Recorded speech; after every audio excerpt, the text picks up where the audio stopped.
Hi guys! Welcome back sa ating YouTube channel. So for today's video mga mare, ay sasagutin natin yung tanong ng isa nating ka-affiliate. Ang sabi niya dito mga Mars, ay bakit po kaya canceled yung commission ko sa orders ng kapatid ko?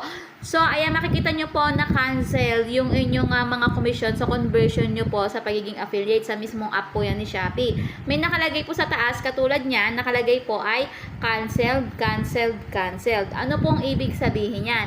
Ang ibig sabihin po niyan, si Mami po ay umorder po sa cellphone ni kapatid using ng same Wi-Fi, same address, and siguro same IP address na detect yun. Kaya po, na-cancel ni Shopee yun. So, bawal po yon mga mare ha. Bawal pong umorder sa mismong kung kayo ay nakatira sa iisang bahay, tapos iisa lang ang ginagamit ng Wi-Fi, yon mga mars, tapos iisa lang din ang address.